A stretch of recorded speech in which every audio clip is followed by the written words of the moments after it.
Welcome to the General Chemistry 2 class.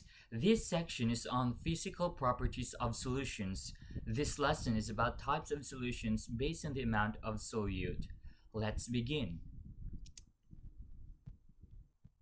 In this lesson, we will describe the different types of solutions. A solution is a homogeneous mixture of two or more substances. Copper 2 sulfate and water form a homogeneous mixture.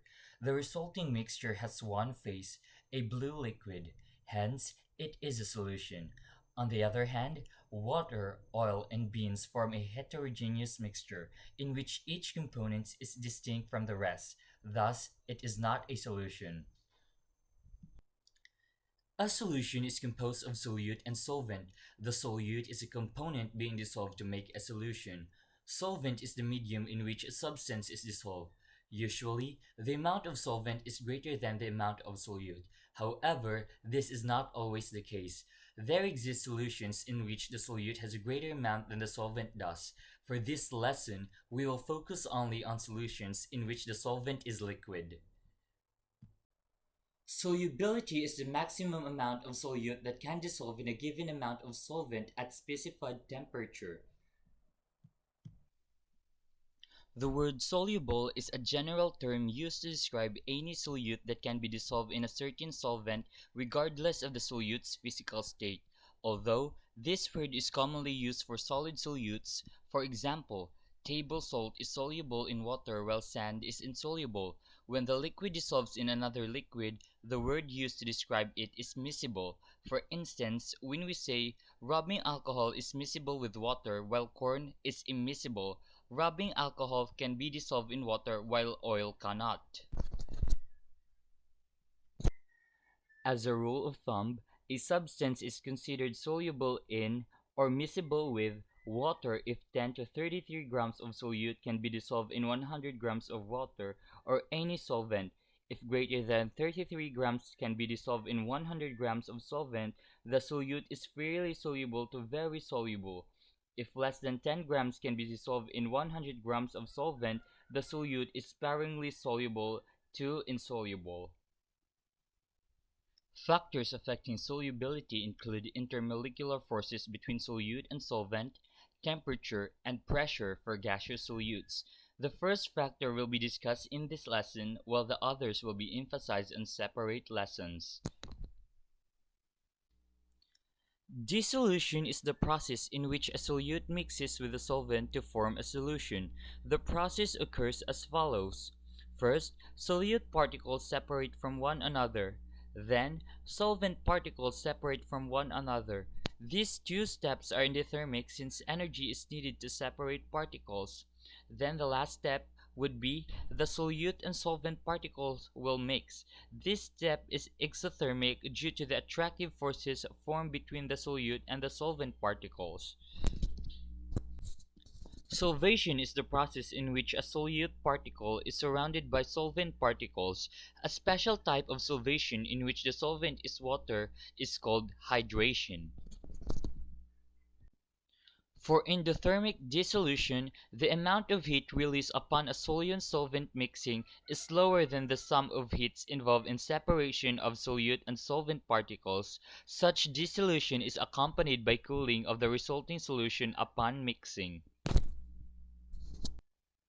For exothermic dissolution, the amount of heat released upon solute-solvent mixing is greater than the sum of heats involved in the separation of solute and solvent particles. The resulting solution in this process is a warm mixture.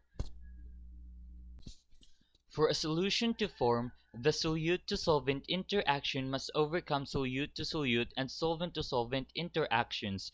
This happens when the amount released during mixing should exceed the heat absorbed during the separation of solute to solute and solvent to solvent particles. A rule of thumb that describes the energy requirement is like dissolves like. Solute and solvent must have compatible interparticle forces. Polar solute mixes with polar solvent. Nonpolar solute mixes with nonpolar solvent. Ionic compounds dissolve in water and some polar solvents due to ion dipole forces. Solutions can be classified based on the amount of solute. These are unsaturated, saturated, and supersaturated solutions. In an unsaturated solution, the solute content is below its solubility. In a saturated solution, solute content is equals to its solubility. It is prepared by continuous addition of solute in a solvent until an excess of undissolved solute is attained. In a supersaturated solution, solute content is greater than its solubility. It is usually prepared by heating a solution with excess solute then slowly cooling it without agitating or disturbing it. To further understand these types of solution, consider potassium chloride, whose solubility is 35.5 grams per 100 grams water at 25 degrees Celsius and 54 grams per 100 grams water at 90 degrees Celsius. Mixing 15 grams potassium chloride and 100 grams water at 25 degrees Celsius gives an unsaturated solution, since water can dissolve up to 35.5 grams of the solid. Addition of 30 grams potassium chloride makes the solution saturated. The mixture now has a total mass of 45 grams potassium chloride, in which 35.5 grams is dissolved in water and 9.5 grams remains undissolved. Heating dissolves the undissolved potassium chloride. The heated solution, which now consists of 45 grams dissolved potassium chloride, is now unsaturated, since 54 grams can be dissolved at 90 degrees Celsius. As the heated solution cools down slowly and without disturbing it, potassium chloride remains dissolved. Since the cooled solution contains more potassium chloride than the amount of water can dissolve, the solution is supersaturated. By disturbing the supersaturated solution, or by introducing a small potassium chloride crystal, some potassium chloride particles appear as undissolved solids. This process is called crystallization. Meanwhile, the resulting solution is now saturated, containing the maximum quantity of potassium chloride that the solvent can dissolve. To see how crystallization occurs from a supersaturated solution, you may watch this video. To summarize, a solution is a homogeneous mixture. It is composed of a solute that is dissolved in a solvent. For a solution to form, solute-solvent interaction must overcome solute-solute and solvent-solvent interactions. Based on the amount of solute mixed in a given amount of solvent, solution can be unsaturated, saturated, or supersaturated. These are the references used for this video lesson.